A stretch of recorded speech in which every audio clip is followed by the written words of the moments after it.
Bakının sakit küçələrin birində xüsusi bir məkan fəaliyyət göstərir. Bu kafenin fərqi ondan ibarətdir ki, burada müştərilərə xidmət edənlər autizmli gənclərdir. Onlar burada həm öz bacarıqlarını nümayiş etdirirlər, həm də cəmiyyətə inteqrasiyanın mümkünlüyünü sübut edirlər. Kaşalata kafeye daxil olan kimi sanki başqa bir aləmə düşürsən. İçəridən gələn yeni dəmləmiş qəhvənin ətri, sobadan çıxan təzə şirniyyatların qoxusu insana dərhal isti bir doğmalıq hiss etdirir.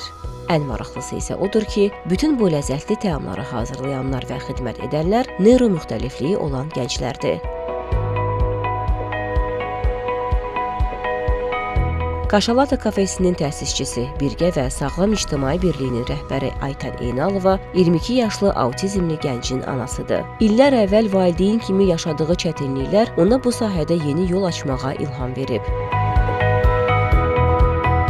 Mən bir anayam və 22 yaşındakı autizmli gəncin bir anasıyam və 20 il öncə yaşadığım və qarşılaşdığım çətinliklərin bir çoxunu hal-hazırda yaşamırıq. Çünki həm bu mövzuda maarifləndirmə artıb, dövlət səviyyəsində, vətəndaş cəmiyyətləri səviyyəsində və bu bizim həyatımızın keyfiyyətini çox gözəl bir şəkildə həm artırır, həm də ki, təbii ki, ən önəmli məqamlardan biri də dövlətin sosial yükünü də azaltmış olur.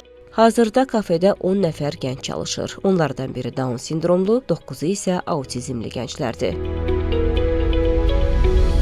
Kaşalata kafe 2017-ci ildə Birgə və Sağlam İctimai Birliyi tərəfindən yaradılıb.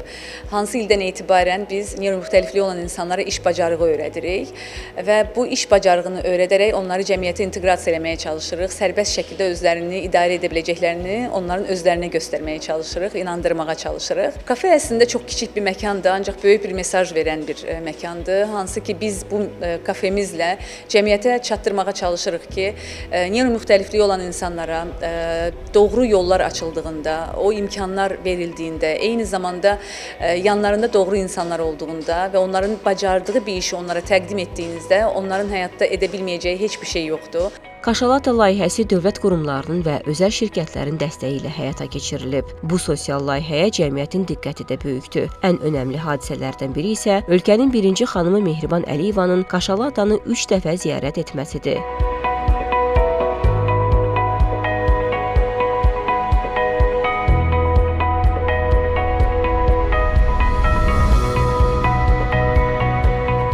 Kaşalata yalnız bir kafe ilə məhdudlaşmaq niyyətində deyil. Kafenin növünü artırmağı düşünürük. Kaşalata kafe olaraq burada 10 nəfər çalışırsa, bir Kaşalata kafe açaraq daha da çox insanı işə cəlb etməyə çalışırıq. Böyük xəyallarımız var və o xəyallar içərisində Kaşalata pizzeriya olsun, Kaşalata bakery olsun ki, nümunələrini artıraraq hər övladımızın bacarığına uyğun onlara o iş bacarığını öyrədib işə cəlb etməyi planlayırıq və sadəcə ölkə səviyyəsində deyil, dünyaya açılmağı ümid edirik, xəyal edirik ki, bununla əlaqəli artıq bizə müraciətlər var yaxın ölkələrdən. Kaşalata sadəcə bir kafe deyil. Bura fərqli dünyaların görüş nöqtəsi, hər fincan qəhvənin yanında biraz da ümid və inamın təqdim olunduğu bir məkandır. Kafeyə gələn hər bir qonaq anlayır ki, fərqlilik məhdudiyyət deyil, cəmiyyətin zənginliyidir.